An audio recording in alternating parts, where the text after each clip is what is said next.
tribe called Geek.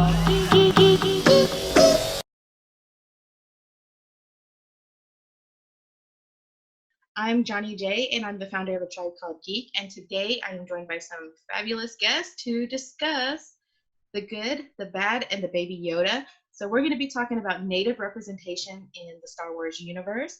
And I'm going to let everybody introduce themselves. So let's start with Sonya.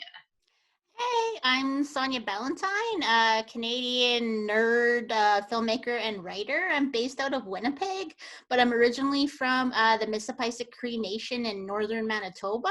And I've been a Star Wars fan since I was about 6 years old, and my cousin showed it to me. So I've been a fan for a while, though I'm more of a, I'm both a Star Trek nerd and a Star Wars nerd. So I'm like one of those rare, I can coexist in either gang. So I wear both colors. So You can coexist with each game. That's cool. Okay, and Rowie? Ja, Anna Shebala and Yes, and initially that's cheating by 16, what's on nas. Hi, my name is Rowie Shebala. I am an Indigenous spoken word artist, poet. I am the hashtag the Nasa Jedi. So I am a Time Lord as well. So I am a Jedi Time Lord. And then also I am pretty much like a whole lot of geeky and a little bit of cool. So and I have been like loving the Star Wars since I was a kid. Pretty much it's kind of like one of the qualifications to be in my family is you have to be a Star Wars fan and Rolling Stones. So yeah, that's pretty much it. So hi again, I'm Rowie Shebala and I'm looking forward to having this conversation. Okay, and Toni? Hi, I'm Toni Sanchez. I'm a writer. I'm a host. I'm of the Seminole Tribe of Florida, originally from the Immokalee Reservation. And yeah, I love Star Wars, but I think I was a little bit of a late bloomer when it came to Star Wars because it was my senior year English teacher who actually taught us Joseph Campbell by making us watch Star Wars movies for an entire week. So that was amazing. And I definitely feel the whole Star Trek, Star Wars coexistence, because I actually have a dog named Spock. So if you hear a dog barking in the background, that's just Spock feeling like he's neglected right now. So yeah, hi everybody. All right. Well, as many of you guys know, Indigenous PopX was postponed. So now here we are online. We're all in quarantine. yeah. So we're coming at you from many different places right now. And, it's kind of exciting, especially because now we have all this downtime to kind of revisit the things we like and kind of just geek out, I guess, and sleep and eat really bad food. That's about it. Yeah. I think I'm actually eating better right now. It's terrible because I'm not eating out as much as I can because I'm like, oh, my favorite restaurant has all the food out, so I can't go there anymore. And I'm like, oh, buffets, I love them. My partner and I, we were all like, oh, we need to like stock up. And what do we stock up on? Like all starchy foods and snacks and everything. I'm like, what happened to our diet? It's gone. I'm like, all right. So the only thing that we're keeping true is like no soda except for ginger ale because yeah, that solves everything. Yeah. Yeah, that doesn't count. Ginger ale is like the ultimate save all from the food. And talking of ginger ale, so I don't know how many of you guys have seen the Star Wars, like the blue milk that they're offering in Disneyland for Star Wars. Did you guys try that? I would. I would. Oh, you tried it?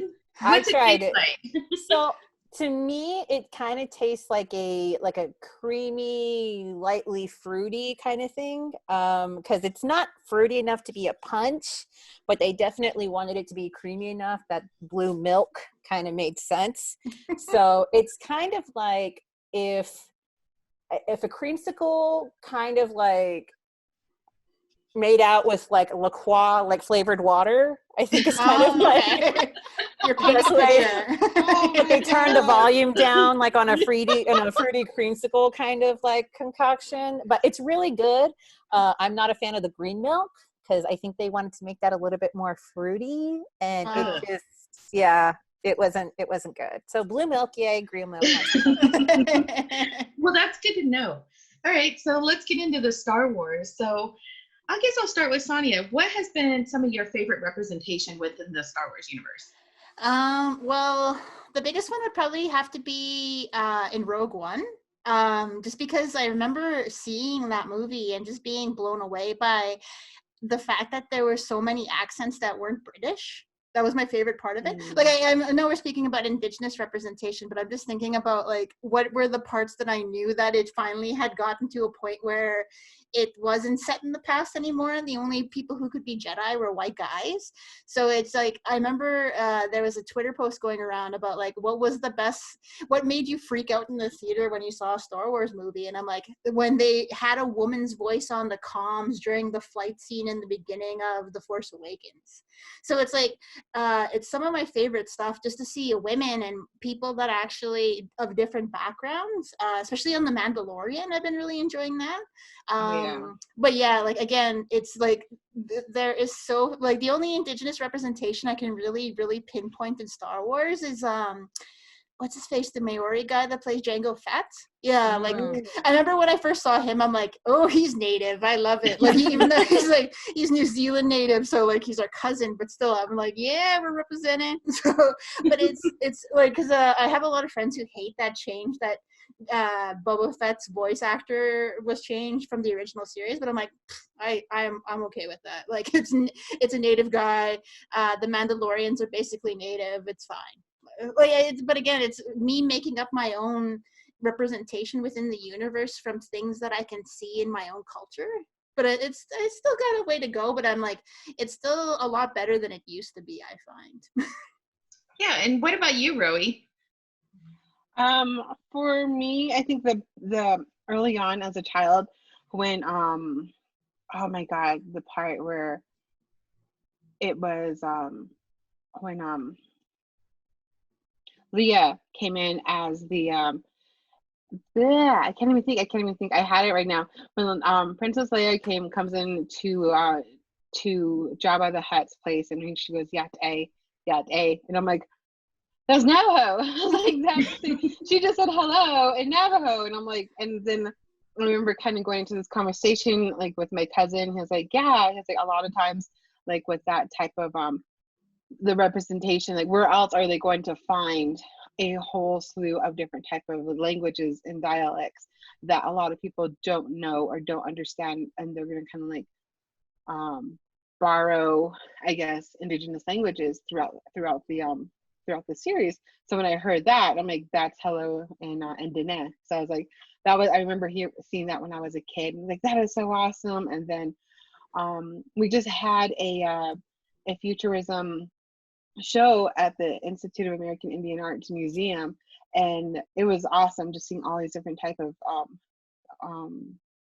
native concepts around around futurism, and seeing the Hopi hair with Princess Leia's hair, and how like they're both like, even with that type of concept. And I remember seeing like her hair, I'm like, that looks really familiar to me, where did I see that? And of course it's like our neighboring tribe of the Hopi Nation. So those are just like putting those like two and things together. But in the Mandalorian, during the Sanctuary episode where they had what was her name? She played in Twilight, and I believe she's Cree. Ojibwe, I think, yeah. Ojibwe, yeah. And like when I first saw her, I was like, this is going to be an Indigenous show, and I'm like, sure enough, right there, I'm like, farmers, people who are like very I don't know, I guess within that Indigenous way of living, on how people would portray Indigenous people. So I thought it was really nice from that. And then just seeing a Native woman on The Mandalorian, I'm like, oh, that is so awesome, that is so good, I'm happy.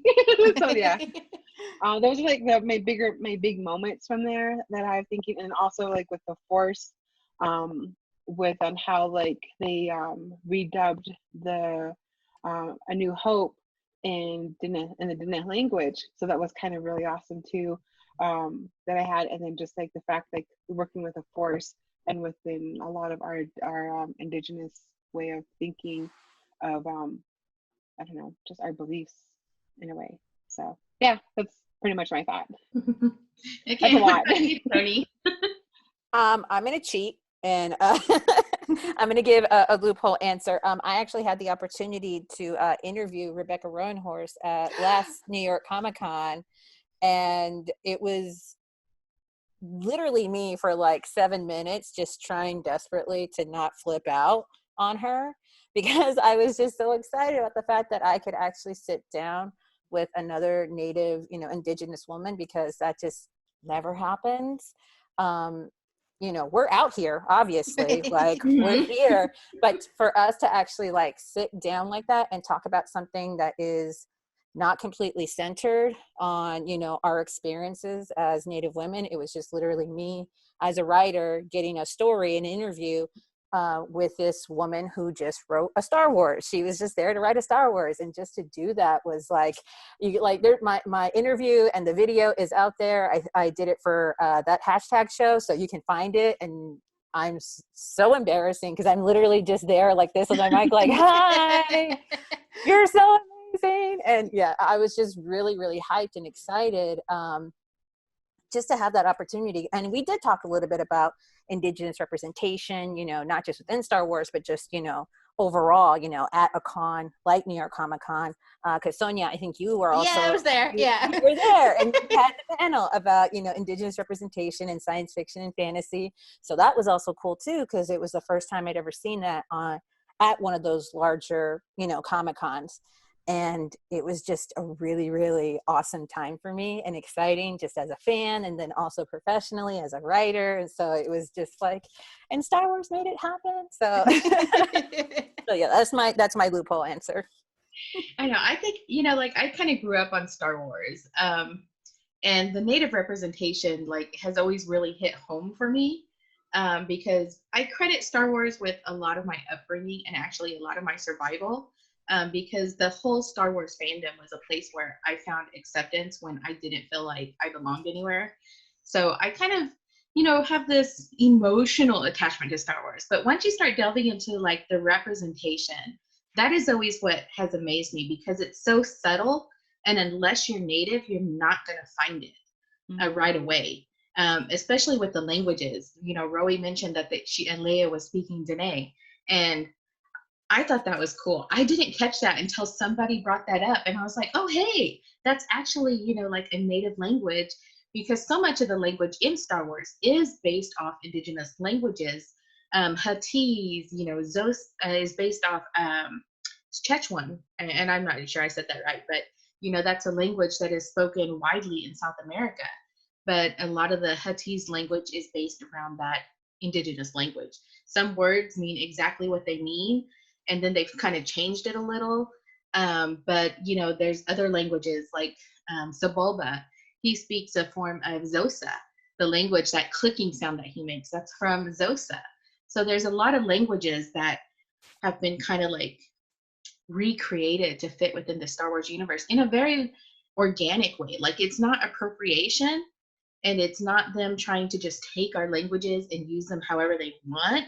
But, actually learning those patterns of how we use those words and creating something new to fit into this universe. And then it's also with Leia's hair, it's a Hopi hairstyle, and its symbolism is for a maiden, which is Leia. She is the daughter of royalty. She's a young woman. She's a maiden. She's a leader. So to see that hairstyle and to kind of learn about the symbolic meaning of that to the Hopi people, I thought that was really cool in the way they incorporated that, because it's not the exact hairstyle either. It's just something that is based on that style.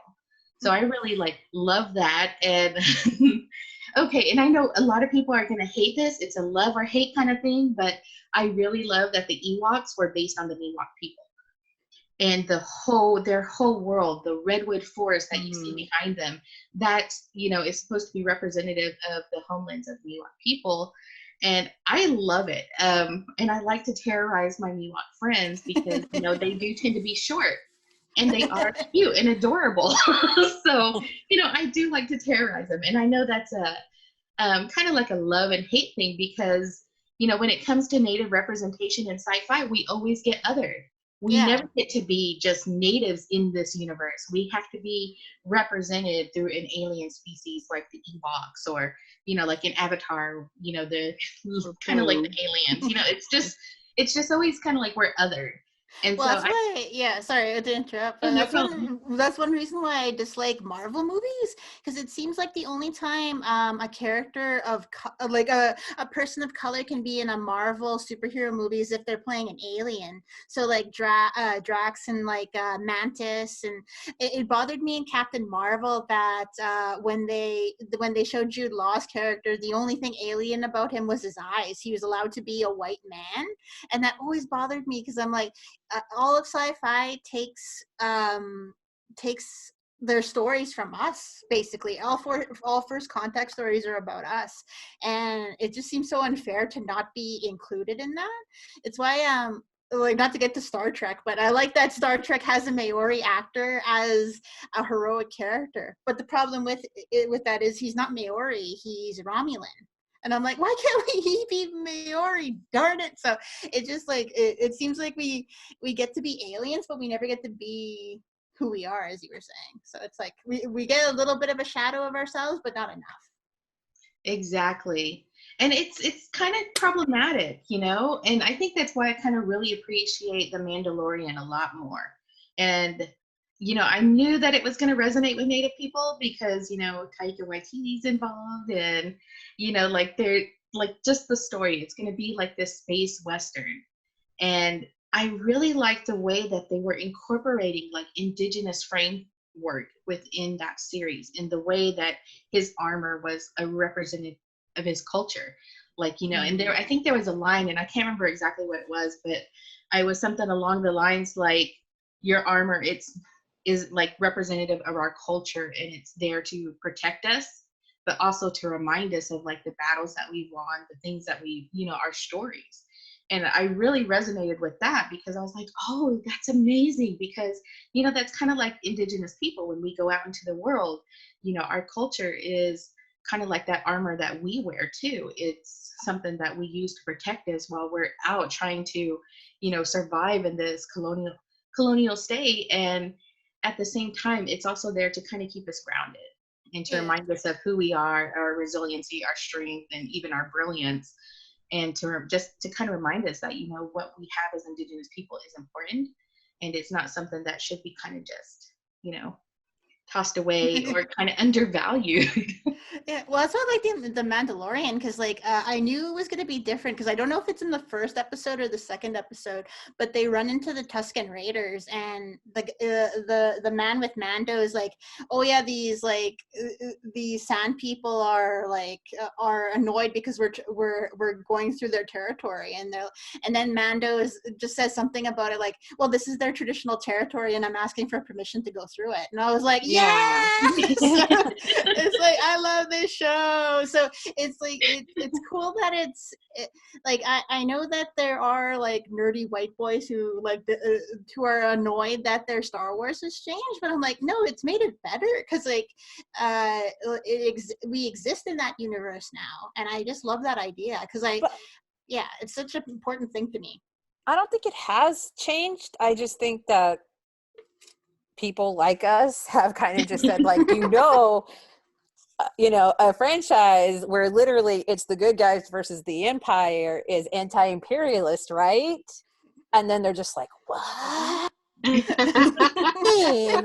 it's like, really? Okay, you guys have just been watching an entirely different thing than I have. And I'm ashamed to say that, like, you know, like I said, I was a late bloomer. So I was an adult until somebody pointed out that the Empire is supremacist. It just happens to be human supremacist, and not a white supremacist organization. And that's why you don't really see, you know, aliens and droids. That's why those very few specific alien, you know, Empire sympathizers or, you know, collaborators are very, very significant and very few. And then after I saw it, I was just like, oh, of course, like, duh.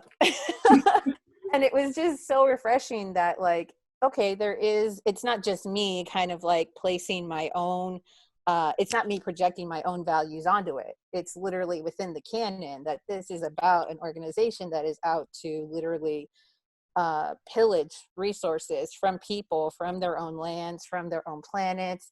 And for those that actually want to resist, like their only recourse, or they feel their only recourse, is to just basically exterminate them in like a mass genocide. And it's like, yeah, I know that story. Like, yeah, that rings very familiar to me. Or in the new trilogy, how like they keep stealing children to create new stormtroopers. Like, it's just stuff that comes up. Like, I don't know if it's the same thing in your culture as well, but like in Cree culture, we believe like spirit permeates everything. And like everything has its own spirit, and so the Force really connects with me in that because like the Force is connected to everything, right? Everything is a part of the Force. Like I'm one of the Force, and the Force is with me. It's sort of like it's why like to go back to what you were saying, Johnnie, about the emotional impact of it. When my grandmother died, I watched A New Hope for the first time after a very long time of not watching it, and there's that scene right after Luke blows up the Death Star, where he hears Obi-Wan tell him, like, remember the Force will be with you always. And the way he says it, he means, like, I'm going to be with you always. And so it felt like it was kind of like my grandmother telling me that, too, because, like, her spirit still lives on in the Force for me, and it's a part of me too. So I just love that idea of like admitting this out loud is such a nerdy thing to say, but within the context of my belief system, it makes sense. But it's just like, yeah, someone will isolate the audio and be like, nerd. So, but I do have an emotional connection to it as well, like because it's just something that resonates with you, because like as Native women, I imagine we've dealt with so much racism and so much sexism and so much like hate at us for doing some of the things that we do. And so being a rebel is such an amazing thing, because we are a part of this class that includes like Luke, Leia, Cassian Andor. Like it's just so cool to be considered a rebel in this context, because this is our lives. Like normally, like we're not fighting the Empire, but we might as well be. No, and I think that's why, Star Wars resonates with a lot of natives. If I think Rowie is wearing the shirt I think she's wearing, yep, Yeah. I wore that same shirt. I saw you had. Yeah, I was like, where else? I'm looking at my wardrobe. I'm like, where are my Star Wars shirts? Where are those? I'm like, and I was looking for this shirt. I'm like, there you are. And I thought you were gonna wear this shirt, because I know you had it. I almost did, and last minute I threw on my Stormtrooper shirt. Oh, nice. Yeah, the person I actually got to meet the creators of the shirt. I forget the company's name. Reclaim Designs. That's it. Yeah, I during the last year's Indigenous Comic-Con, I just kept on going back to their booth and pretty much bought all of their merchandise. And when they told me about, I didn't really understand the image, and then they pulled it up and like on how like it was from the stand in Canada. Oka Crisis, Yeah, and then like from like the Indigenous person in front of the government, and like he did that, and he showed me the picture, and he was telling me the story, and I'm like, that is like beautiful. I was like, that is so amazing on how like you're being able to like take that point of history and to create it into this pop culture icon, where a lot of people would be able to like, if they were to ask me about this shirt, I'm like, okay, there's this, and then at the same time I'm educating them about something in history within this world that they didn't know about. I'm like, oh yeah, by the way, like just exactly what you had said, that our whole existence is pretty much a resistance. Our whole existence as Indigenous we were people. basically born into the resistance. Like, yeah, I think that's why it resonates with us so much, because we see these same struggles that we have faced and we continue to face being portrayed in this sci-fi universe, and with all these characters that I think we all relate to on different levels, whether you're a Luke or a Han or a Leia, like we relate to certain characters, they resonate with us. Like right now, Mando. yeah. I mean, I love that show. I love the character, and I love like how he's not a good guy, but he's also not a bad guy. Like he gets to be a well-rounded human being where he's fallible, And, you know, I really love that because he's being kind of like a representative of an Indigenous culture. And when we look at how Indigenous people are represented in art or film or books, even, we never get to be just fallible people. We have to fit into these certain tropes. You know, we're that mystical native that paints with all the colors of the wind, or, you know, we're the savage trope, or, you know, we have to fit into these certain boxes. Like, we never get to be just fallible human beings. And so I think that's why I really like Mando, because he gets to kind of explore all of his humanity and to have it being put into all his storylines. And it's not just a trope. You know, he's not just stuck in a box of who he's going to be throughout this series. I really liked how, like, in The Mandalorian, on how they talked about, like, with his culture, his regalia, or his attire, pretty much, of his that he has with that protection. But also the thing that I noticed is that everybody understood where he came from. They understood the significance of him, and they either like mocked it, or at the same time they feared it in a way. But the fact that a whole universe was able to understand where he came from, who he is, what he represents, and to have that, it kind of made me look at, if a whole universe can understand his culture, then it's very possible that a whole world can understand our culture in a way where, like, a show can, like, okay, this is how you can open your perception on understanding other people's culture and understanding other people's, like, importance.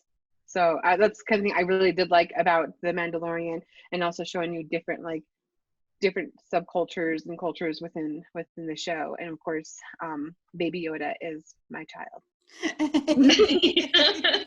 That is my long lost baby. Yeah, like, and I really like, I've done a couple of interviews where, you know, they were asking, like, why do Native people love Baby Yoda?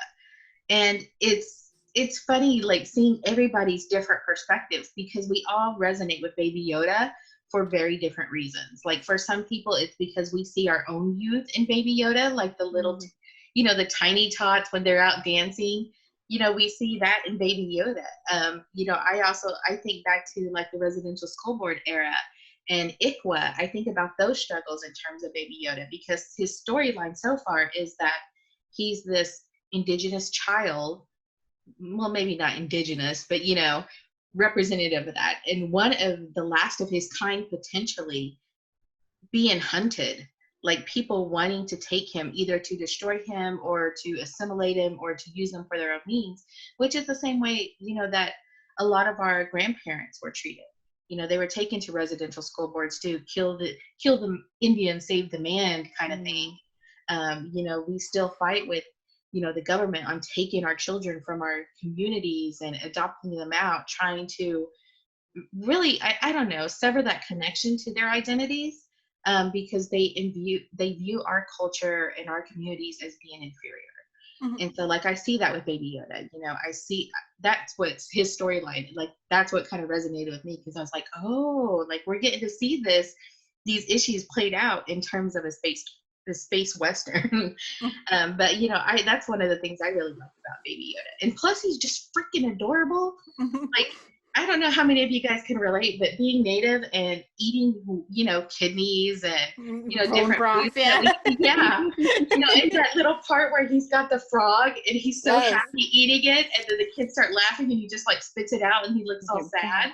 Like, I was like, that is totally how I felt growing up, you know, when I was all happy eating kidneys, or I'd have friends over and we'd be having kidneys or something, and they're looking at us like, ew, you know? And it's like, oh, this isn't normal.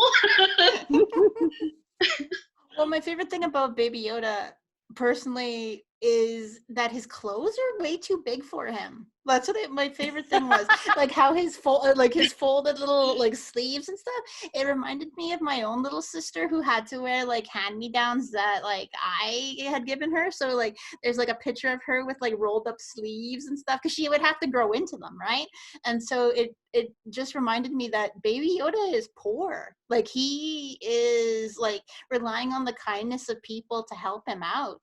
And like the fact that his clothes don't fit just says a lot about the character in terms of where he is and like who's looking after him and that sort of thing. And like the only toys he gets are stuff he takes from Mando and stuff.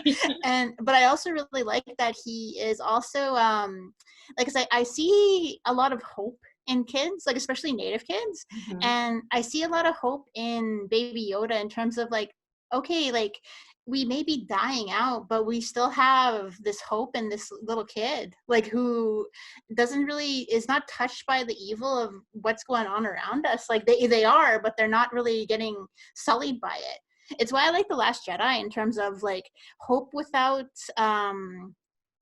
struggle isn't hope at all. Like, it's not like, if you've never struggled, of course it's easy for you to hope, but if you hope and lose, that's still a bigger deal to me. I know we're gonna get a lot of hate because I said something nice about Lost Jedi, but it's one of my favorite movies because I love that idea. Because hope when things are going great is easy. Hope when things are going hard, that's a bigger deal. And I think that says a lot about just like with the resiliency of Indigenous people too, of us being able to have that hope, have that humor, and then with Baby Yoda on how he is so stinking adorable. And then even just talking about Yoda and his origins, like nobody really knows his origins, know where he's like what was it, his race or his species. They don't know where they come. And I remember a lot of people were saying like, okay, Baby Yoda is Indigenous because look at Yoda's home. He lives in the earth. He is baking on an open fire, like all these different things. And I remember even but someone saying like, Baby Yoda is Pueblo because look at their homes and how he lives in like a cave, Pueblo. yeah. Yeah, or they're Hopi and like all these different, like comparing like the living conditions of Yoda, and then like we're of course with Baby Yoda from there too. So, but that struggle, I do say that's like us as Indigenous people, and why it would really resonate with us with Star Wars too. So, yeah. I think it's also because whenever we're with our own communities and within our own families, we find ourselves and our families so adorable and cute and wonderful. And it's like, oh, I like you because of, X, Y, and Z. And that person is just hilarious and funny. But it's like from the outside looking in, the perception of a lot of Native communities and just like us being out and around sometimes, it's like, can be very hostile. It can be very like even violent sometimes, so I think that existence of Baby Yoda, where it's like just the moments of him being with people who can recognize, for lack of a better word, his humanity, his adorableness, his cuteness, and feel the need to protect him versus all these other people when they first meet him. Like when Bill Burr dropped that kid, like in that one Oh my God. Yeah.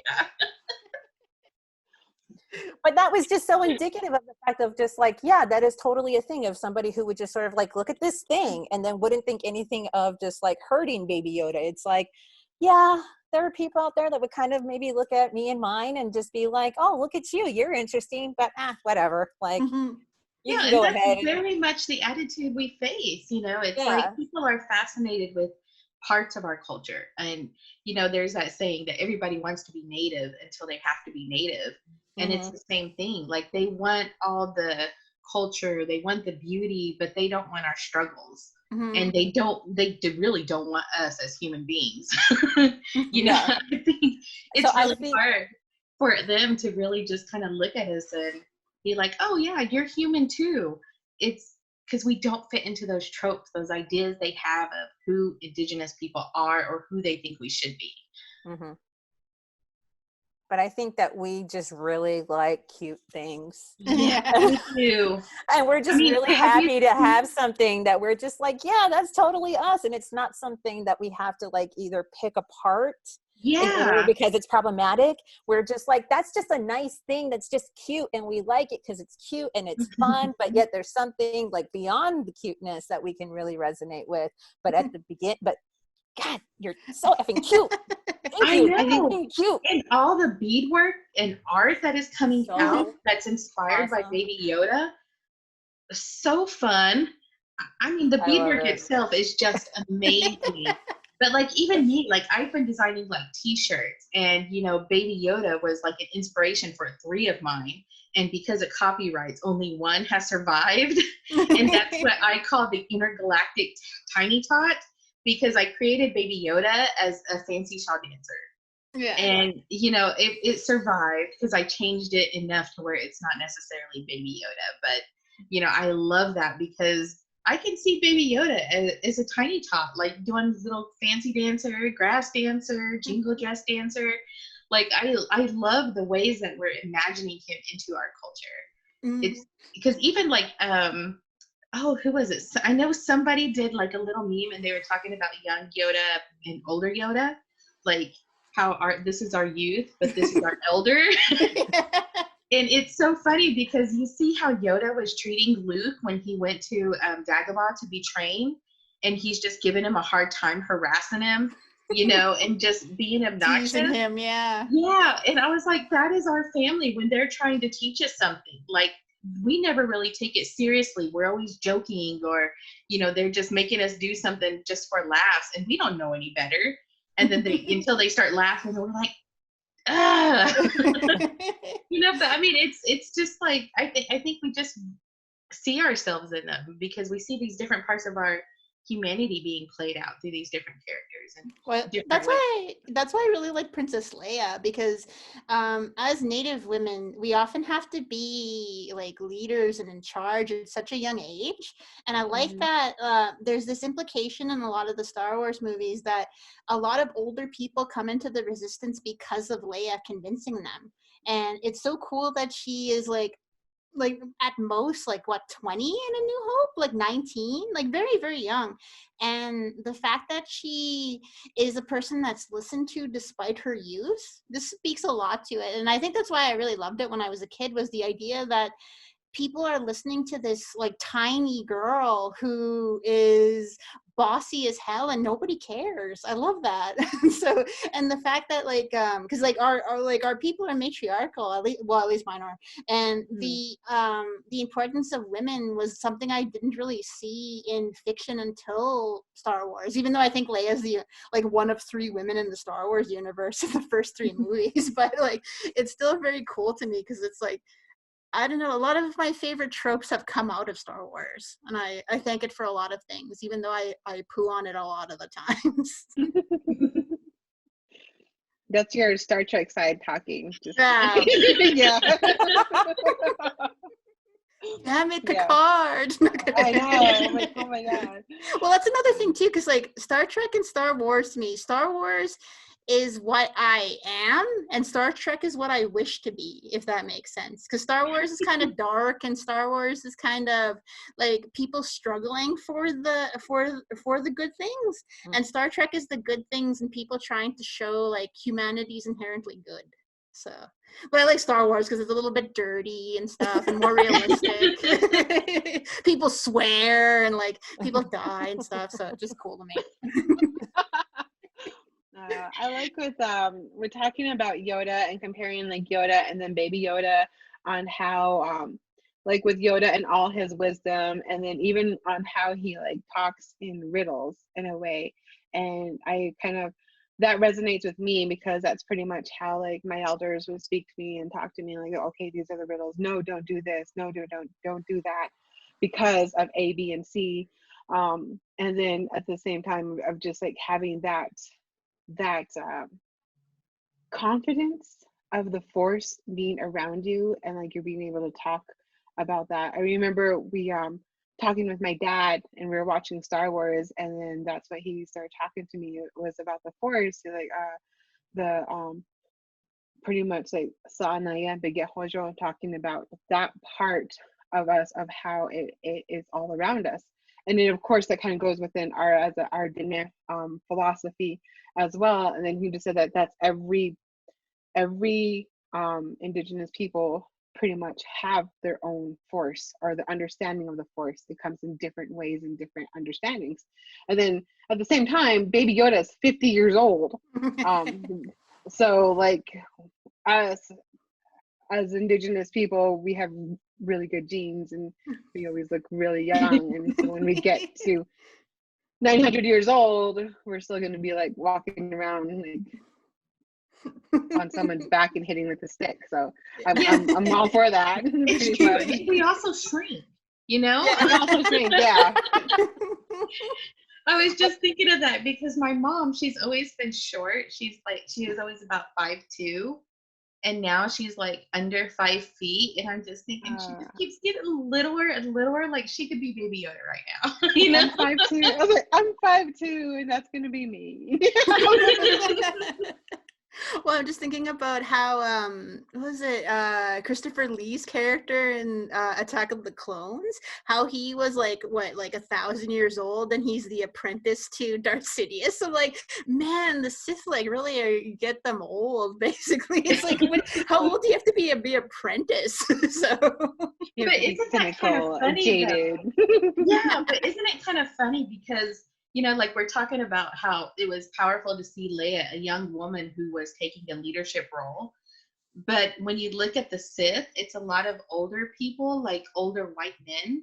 Mm-hmm. And when you look at our government, it's the same thing. You know, it's like a lot parallels. Like you look at our candidates and they're all almost 80, you know, and it's like, wow, like, well, and the fact that you were presidency here, you know? Well, and the fact that you replace your master as a Sith Lord by killing them, like, and they expect it. That's kind of like, whereas in when you become a Jedi Master, it's because you've surpassed your master in terms of knowledge. Like that's why. Okay, not to keep going back to Last Jedi, but I like that idea of when Yoda tells Luke, when Luke has lost all his marbles and he's gonna blow up the Jedi tree, he tells Luke, we are what they grow past.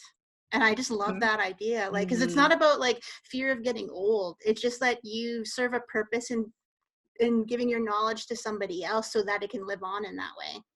Yeah, and then they grow it. You know, I think that's one of the things that we're starting to realize as Native people, because for so long it was always about trying to go back and trying to, you know, go back to thinking that we had to go back to and be who our ancestors were.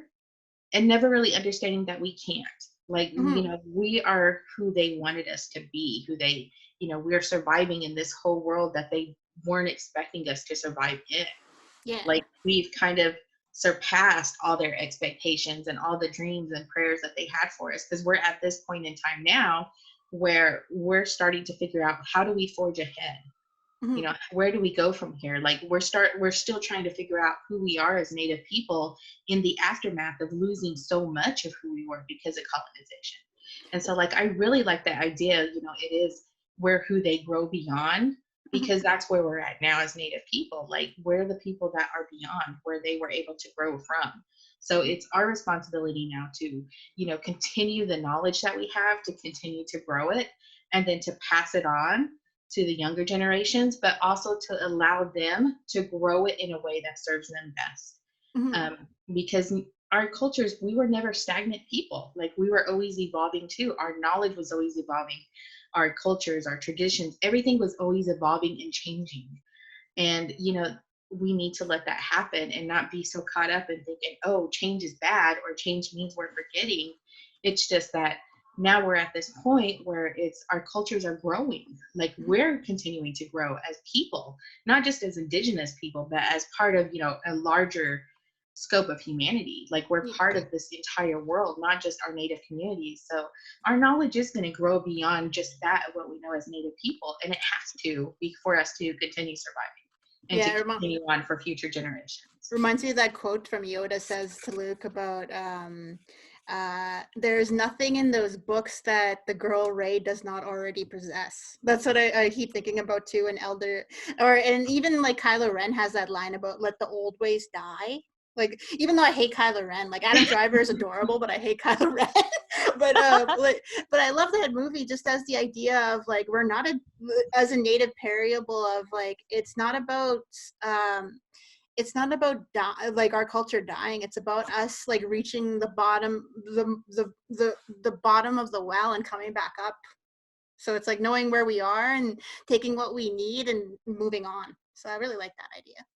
Yeah, I and don't. that's kind of like all Indigenous futurism too. It's like even time, nothing is linear, nothing is absolute. It's always changing, and we have to just kind of continue to grow with it. So I always think that's one of the more beautiful things that I see now with in sci-fi is it's not just absolutes anymore. It's kind of like allowing growth from things and moving forward, which is different because now it's you start seeing things that aren't so much about domination or destruction, but about finding ways to coexist in these new worlds with new species and new, trying to figure out how do we coexist in these spaces. I also like that, Last Jedi touches big on, well, I think overall Star Wars touches on this idea of always running and hiding in order to survive, like, yes, the rebellion slash the resistance always like wins at a certain point, but then it's cyclical. It's like, yes, we won at a certain point. We may have won this particular battle, this particular war, but don't you know it? Those imperialists are at it again. And it's like, we have to start all over. And then especially in Last Jedi, there is, and I think a lot of Star Wars, but especially Last Jedi is about reconnection, which I think a lot of natives, especially these days, are trying to figure out where is the line of how do we reconnect and what is the best way in which to reconnect. And everybody has their own way of doing it, their own philosophy of doing it. And I do like that there is a message in Last Jedi of, yes, the older ways are important. The history is important. You learning from our mistakes is probably most important, and being able to figure out what that means for you and how it's going to work best for not just you, but for overall. Because, the whole point of Rey is to not just be the Last Jedi, it's to hopefully move forward and find a way. And that's what I thought, this newest trilogy was going towards, was this idea of the Force being for everybody and everybody having a way to reconnect to them, not just themselves and their purpose, but also overall, not just as the rebellion, not just as singular planets, but as the entire galaxy and universe. How do we go ahead and best serve that?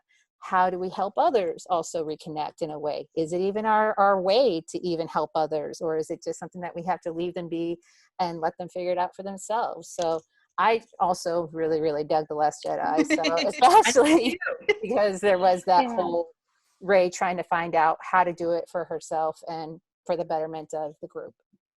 I thought it was interesting with The Last Jedi too, talking about like on how with Rey and her identity crisis of kind of figuring out who she was, where she belonged, and then finding out that she's a Palpatine and this like big person who's like this Sith Lord and whatnot, and her being able to like reconcile with that type of identity from there. And then even with that, with the Force, on how like, okay, so she understood at the beginning of this whole new trilogy, she understood that the Force is neither good nor is bad, and she was like right there in the mutual part where Luke was like, you went straight into the dark side and you weren't scared, like, and he already feared her because like she already had like this understanding of the Force on how it's a neutral thing, and it's with the holder on how they use it, whether it be good, whether it be for bad. And that's kind of where she views that because of her being a Palpatine.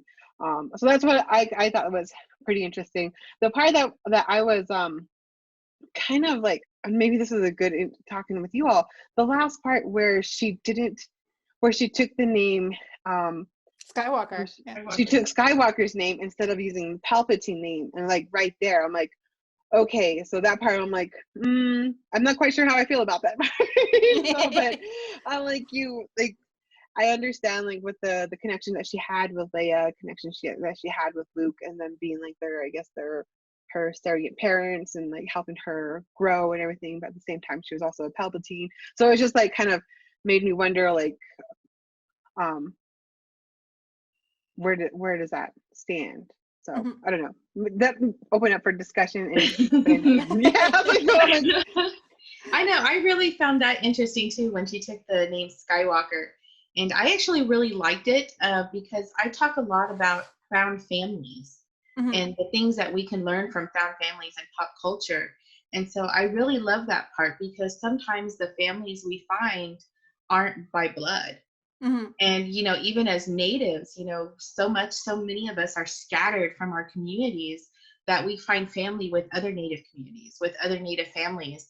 And those relationships that we have with them are just as important as the relationships that we have with our own families and with our own communities and our own tribes.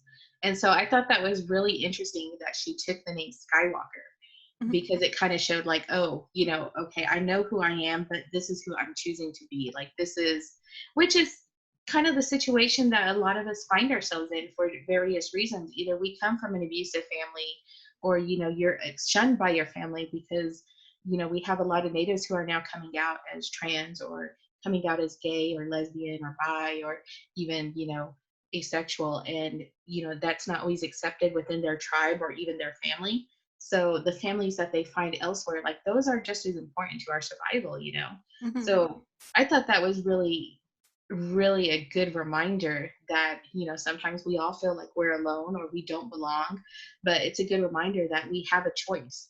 Like, we can choose where we belong and who we belong with. You And so guys are gonna make me like that movie now. I know.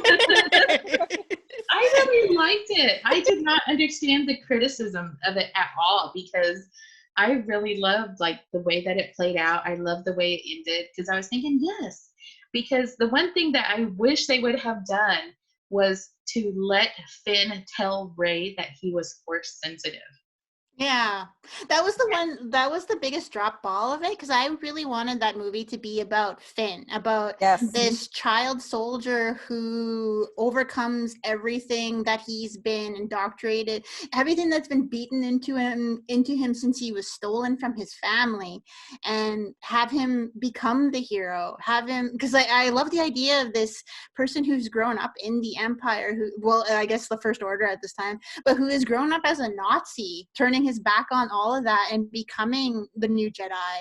I wish it had gone that way, but I'm just like it's just like a series of drop balls to me. I'm like, oh, It was. Yes, It seriously was. completely. Because I Because was waiting for that moment, right? yeah, I thought that it was going to, I thought that the first scenes of The Last Jedi, if I was writing it, I really thought that the first scenes of The Last Jedi was going to be the Resistance freeing all of these children. Because if the implication is that they're stealing these children, because that's what he says in Force Awakens, that I was taken as a child, it's like, okay, so then there's these First Order orphanages and boarding schools and basically just camps full of these child soldiers that are trained up to a certain point, and then they're conscripted into service at a certain age, at a certain point. So, and then especially when they touch on it, you know, by name, never visually, we never get to see the First Order taking these children. We're just always told that, like, yeah, they're taking children, they've taken all the children, the city doesn't have any children left. And it's like, well, why don't we get to see that? Because I felt like that was going to be a much stronger way of them being able, when, you know, basically everybody shows up at the end. I thought it was going to be because these people, you know, the Resistance were putting in the work of, it's not so much important that we attack their ships, their bases, them militarily. We need to go ahead and return our children back to you, your children back to you. And I felt like that was such a dropped, yeah, it was a dropped ball, the fact that we never get to touch on that, because especially, you know, with, you know, our history with the boarding schools, with us always trying to hide our children, just because this country really did believe that in order to save us, we needed to assimilate the children. And that was going to somehow, if we send these children back, they're going to go ahead and do the work for us, basically as little like worker bees to infiltrate their communities and their families. And it's like, that would have been such an awesome thing to see, especially within this franchise. And we never got there. Well, I don't know if you guys read the extended edition books, but in the extended edition books, they talk about how people, the only people who can hold a lightsaber are force sensitive. So when Finn, like in the trailer, is holding it, I was like, "What? It's the Jedi!" And I was just like, and so I was so disappointed. Like, I still was like happy when you see the Luke's lightsaber moving and it goes to Rey. I was still freaking out about that, because like, hey, that's cool. But I'm like, no, I've been invested with Finn. I want to see Finn become the hero. And I want to. Oh, sorry. I'm sorry. Oh, go ahead. No, I was on there. No, in The Force Awakens, when they destroy those 3 planets and they cut back to him, there's the moment where he's kind of turning around because he's hearing screams, but there's nobody else around him but the two other dudes that are on that ship that he's about to like, you know, peace out with. And it's like, oh, he's an empath. He's emotionally in tune the way Leia is. Oh, that's so great. And that's what we're going to lead to. And we never got there. And it's so Yeah, because sad. wasn't there a part too in episode 3 when Yoda was like, was it Yoda? It was one of the, I don't remember if it was Yoda. Darn it. But one of them was like, it was like a million screams let out at once. Oh, it was Obi-Wan, yeah. Yes. Yeah, when he was Obi-Wan. So when he heard those screams, I flashed back to that and I was like, oh, like he is. And then also because Kylo Ren, before he even deflected, he felt the Force in Finn. Mm-hmm. He recognized it because he picked him out of all these stormtroopers and was like, there's something not right with this one. Like, who is this person? Because when he deflected, he knew exactly who it was. And it was because he recognized the Force in him. So I was really excited to see that evolvement, you know, like of the Force within Finn, but we never really got to really get there. And in the last, he is like, I got to tell Rey something. I got to tell her something. I got to tell her something. And then he never got to tell her. And I was just like, no. And I know a lot of people thought he was going to say, I love you, or I'm in love with you or something. And I was like, no, like right away, I knew what it was. He's a Jedi. Yeah. He's a Jedi. He's like, I'm one of you. You know, that's why they connected. That's why they bonded. And I was just like waiting for that moment for him to get to tell her so they can share that excitement. And also for Rey to know, like, I'm not alone in this. Like it didn't just end with the Skywalkers, you know, it's with other people too. And I also thought it was going to awaken more with people. Like there were going to be others that they were going to show where the Force is part of, you know, just this universe. Like, cause it's not a bad or a good thing. Like Rowie was saying, you know, it's a part of nature and it's already inherently within every single person. It's just whether or not they are able to really open themselves up to it and to allow it to grow within them. And so I was waiting for that moment, just then get to tell her, like, to share that, because even at the end, you know, she went off to go be by herself. And I was like, oh no, because maybe she needed that break after everything. But at the same time, I was just like, no, I wanted her to be a teacher. I wanted her to see her helping Finn or to help others, like realize like, no, there's nothing wrong with you. This is the Force working within you. Yeah. And teaching them how to, you know, to grow it. Yeah, that movie really did need like a Return of the King, 14 different endings all at once. We had so many questions. Well, the reason why, like, go ahead. Oh, sorry. There was a part. What movie it was? It was the second movie. It was The Force Awakens, and then which one was it? Where Rose comes in. Last Jedi. Was that the last one? No. The second movie is Jedi. Yeah. Oh yeah, Last Jedi. Yeah. Okay, the Rise of Skywalker. Last Jedi. At the end, where like the guy was like, they showed like the kid who had like used the Force to get the broom. So they were showing like a whole like they're out there. There's like a whole lot of like untrained Jedi or people who are Force capable. And then when Finn was talking with the one lady who was also a stormtrooper, and then she's like, I heard it and nothing just came over me and I decided I can't do this anymore. And they all left. So like there was like all these little things here and there, like other type of Jedis or different Force capable people. And I'm like, are you gonna make a whole like, are they coming back? What are you gonna do? And then they never go back to that part. Yeah, I know. There's so many Jedis out there, and there's like all these things. I'm like, why aren't you going over there? I'm like, okay, like this whole love story over here is cute and awesome. Like we know where that's gonna end, but come back over here. Well, the big reason I didn't like the third movie, and like you guys are changing my mind a little bit on it, but the big reason was because it like the big ending of Last Jedi is that everybody has the Force. It's not just the Palpatines, it's not just the Skywalkers, everybody has the Force. And the first thing they undo in the third movie is like, oh yeah, only the Skywalkers and the Palpatines have the Force. Like everyone else is nobody. And I was just like, aw, like, because like it ended on such a happy note for me that everybody can be a Jedi in this universe. That's why I am like, yeah, the movies ended with Last Jedi for me. Like Luke is still out there somewhere floating around.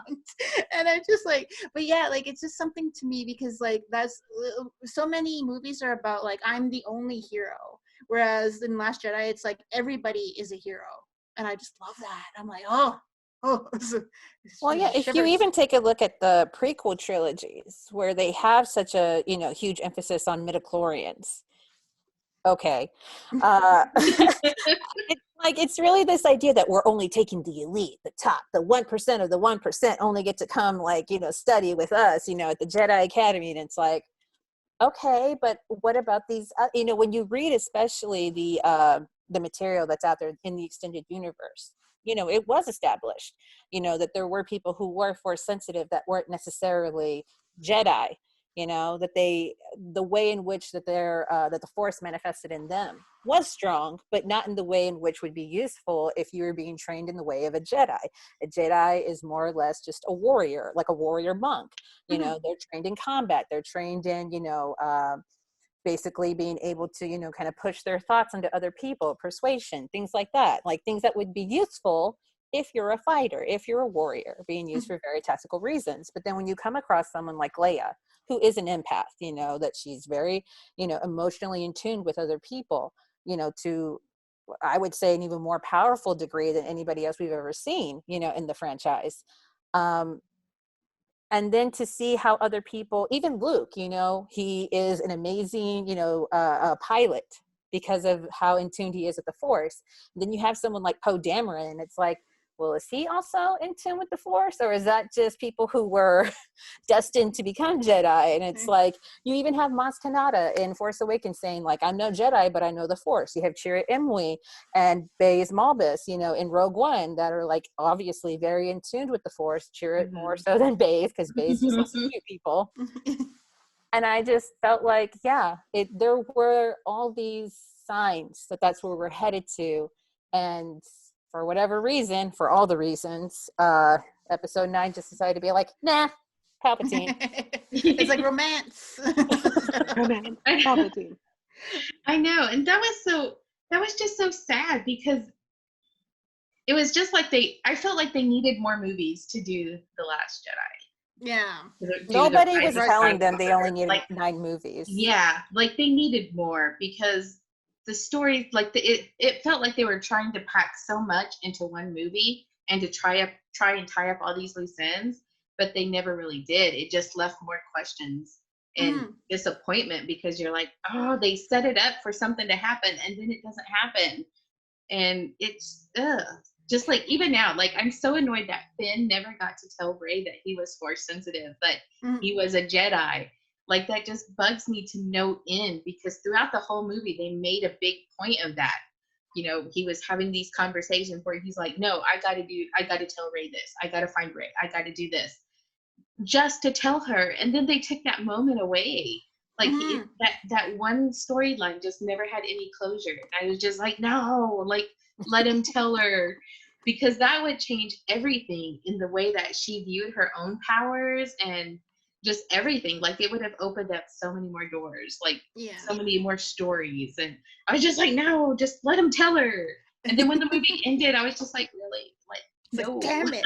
I know. Because I like the whole romance storyline was so like boring to me because I'm not a Kylo Ren person. Like I he tortured her in the first movie, so I'm like, where is the love story coming from? That said, I did really like how attractive Adam Driver's hand looked like on Daisy Ridley's stomach. I was like, oh my god, his hand is huge. I like it.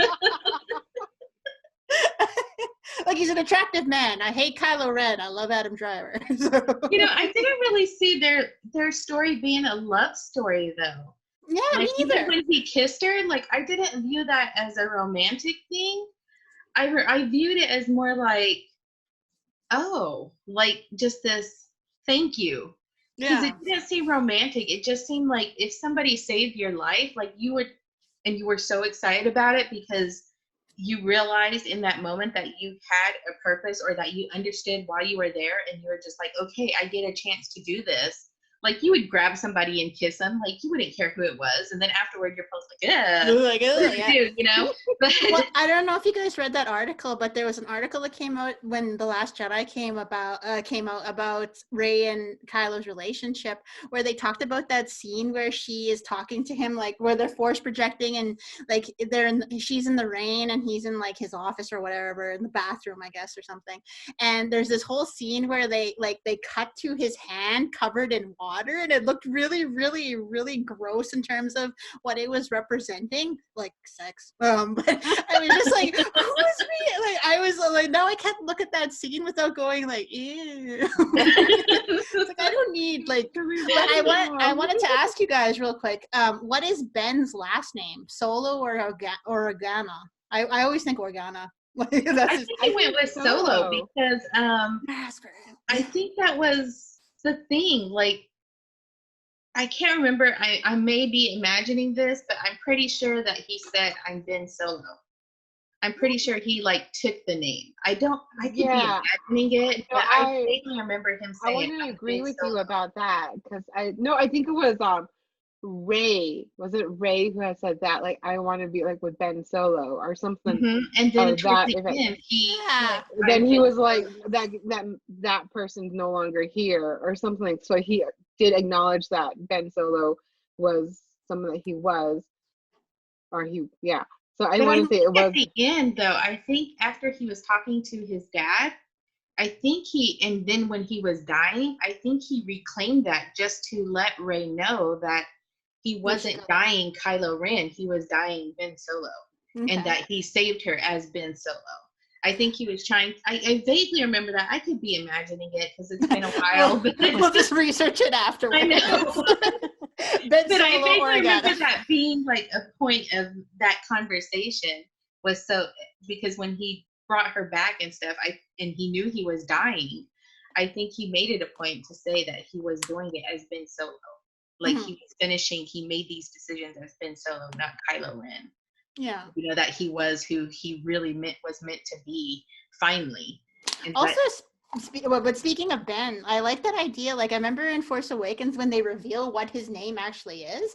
I'm like, Han knew Obi-Wan for what, like 3 hours? No, well, not 3 hours, but like it's probably more than that. But like to name his son after Obi-Wan was such a, like, I don't know if it was Leia that gave him that name, but I really like that like little native touch of that, because like so many people will name their kids after friends, like not even family generally, like because I'm named after one of my mom's friends because she just liked that name.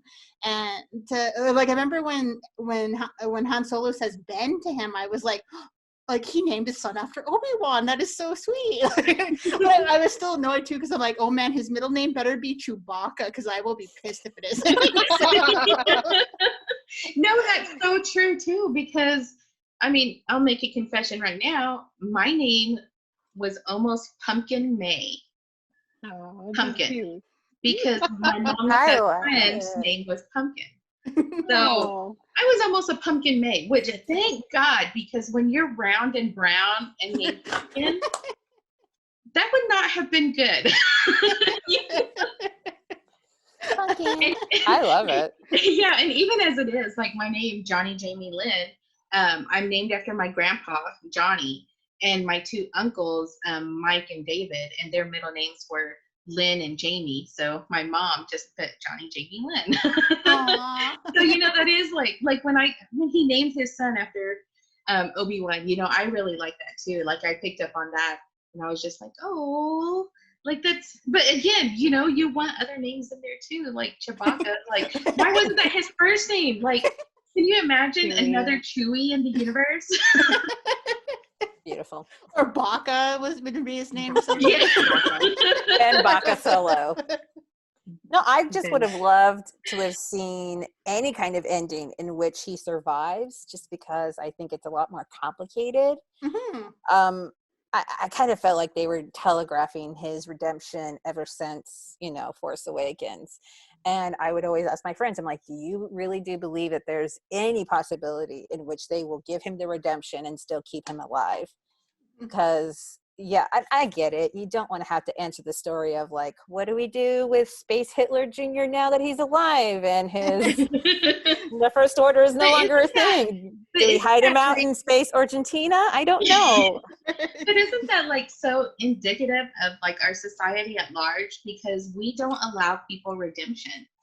Like we pick and choose the people we allow redemption to. Because we always talk about taking accountability for your actions, like being held accountable. So like when you mess up, like you have consequences that you have to face.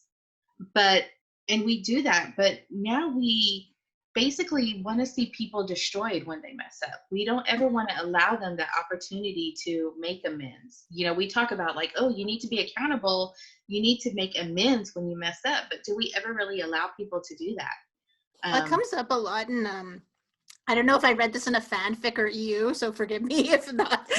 But I remember there was this storyline where a lot of people who defect from the Empire are looked at in the Resistance as like with suspicion and like that they're spies and such. And so it would have been something cool to really look into if they had gone that route in the movies to show like how people would have treated Finn or Janna or like anyone who had really defected, because like yeah, like it was like we were saying about how would they have treated Ben if he came back. Like I know Poe would have like had some hands for him, you know what I mean? Like Poe wouldn't have let him off the ship basically. But it's just like, and but it's just that he had to die because like that's the Darth Vader part of the story. Like he had to die. Yeah. So Well, you can't go back. who's Domhnall Gleeson's character? Hux, yeah. Yes. Okay, so if he's the spy, why don't they allow him to live and actually defect with the others? So that way he can actually be like, okay, our ships are here. And he's actually an active part of the leadership, because it's like, well, if you've been undercover this whole time, you know, or at least even a part of the time, you're like, going to come be with us. now. Yeah. Like, to just leave him there again, I don't know. I feel like episode 9 was very intent on wrapping things up as simply as possible instead of leaving something for us to really like dissect and kind of like, oh, how long, like we could be sitting here talking about like, oh, isn't that great? Like Hux is now a hero, and how long was he undercover? Was he always undercover? Or was it only up until Last Jedi and he was just like, well, F this, I don't want to talk to Kylo Ren anymore, like I'm out of here. I just feel like we could as soon as that movie was done, I was just kind of like, well, that was fun, and I don't know if I'm gonna really talk about the possibilities of it, you know, past a certain point. Because it's too disappointing. Yeah, there were so many possibilities, and then to just never see them really come into fruition it was disappointing. Because I mean, I love the movie, but at the same time, like there were so many possibilities, so many different avenues that could have been explored that were just left. You know, they just tried to wrap it up, and now you're just having all the cameos seemed like to have was very more important than to actually like develop a lot of these stories, and where can we put them and how can we get them, like get all this stuff. Like it was cool and it was nice and it was like, oh, there's my childhood coming back and they're really old, but thanks. And but at the same time, it's just I wanted more. I wanted to see. It would have been nice to see Kylo Ren live. The kiss was kind of disappointing because I saw their relationship that they had, and it was just like I was all hoping like be brother and sister, continue on with the whole like Leia, Luke Skywalker like story, and then like having that duality type of thing. But I was like, oh, okay, that's not gonna happen. And then the kiss happened. I was like, no. Yeah, and that kiss, you know, to me it just didn't read romantic. So I think if he lived, it would have added some humor, because then they would have been like, oh crap, he lived, and he's like, I lived, and now we got to deal with this kiss. You know, like, because they're not a romantic couple. It would just seem like, oh, like, what do we do now? How do we reconcile this kiss? Like, what did that mean? Yeah. and just also like, ew, you know, both of them being awkward around each other and kind of tiptoeing, not wanting to be the one that says, I really think of you as a sister. That can't happen again. So, I mean, that would have been interesting to see. Yeah, I think I would have responded better to any kiss if it just hadn't been that kind of kiss, because it was very dramatic. The music swelled, and I wonder like how I would feel if it was a very tender kiss, or if it was a kiss on the forehead, or if it was just sort of any other type of affection that wasn't a kiss. What if it was just a really deep hug? What if it was forehead to forehead? What if it was just anything other than this soap opera kiss? Even just a tender, gentle, timid kiss of just like, holy crap, we just did a thing, and what's going to happen now when we walk out of this Sith arena? Like, what do we do? I felt like just the way in which what they chose for that movie was just like, well, okay, I guess we're just going for soap opera cheese right now, and I'm just not taking it seriously. Yeah, and I think that's kind of the way we feel in general when it comes to Native representation. Like, we're glad it's there, but we're also like, did we really want that, or we want more from it, And unfortunately, I think we're about out of time. So I am going to let each of you tell people where they can find you online so that they can continue to follow us, ask questions, and, just show us some love. So let's start with Sonya. Tell them where they can find you. Well, my main Twitter is honey_child. I have a Facebook community for my film production work called Codebreaker Films. On Honeychild, I'm mostly talking right now about Star Trek Picard and how they did Hugh dirty, and I wish they would bring him back. And so he's like, I'm like, he's still good.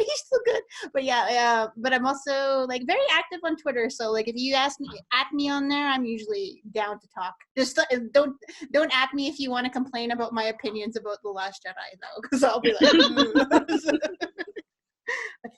thanks for having me. Okay, and Rowie? You can find me I have a Facebook page, so it's Rowie Shebala's Poetry. You can definitely find me on Facebook on there. I also have an Instagram, Rowie Shebala _poetry, and my website, rowieshebala.com. So so you can definitely find me on YouTube as well. I am on Twitter, but not as active. So you can definitely find me on those grounds as well. So, and I do try to share poems or places where I'll be performing. And I will probably post my Star Wars poem sometime soon. Okay. Once I finish writing it. What's that? Oh, I was going to say, and Toni? Oh, me, okay. Yeah, you guys can find me on all the social medias, Facebook, Twitter, Instagram. I think I'm still on Tumblr, not sure about that one. YouTube, everywhere really, at the Toni Sanchez, Toni with an I, Sanchez with a Z. And I just want to say real quick that this was probably the coolest thing that I've gotten to do in 2020 thus far. I've never been able to just sit down with just nothing but Indigenous people, not to mention Indigenous women, just to talk about something nerdy. And yeah, really pumped. Thank you for this opportunity. Yeah. Okay, and I'm Johnnie J, and you can find me online as well. I'm mainly on Twitter right now at Johnnie J, JohnnieJae. And you can also find me at johnnyj.com, and also at A Tribe Called Geek, www.atribecalledgeek.com. We have lots of new Indigenerdity coming up, and some news, so be on the lookout for that. And again, thank you all for being part of this panel. And I'm just so sad that we weren't able to all be at Indigenous PopX and having this conversation. But, this is the next best thing, and awesome because, hey, we could do this weekly if we want to. If we want, yeah. It's like Adam Driver's Oh my God. I know. All right, and so for all you watching out there, thank you guys for tuning in, and we will see you guys soon. All right, bye.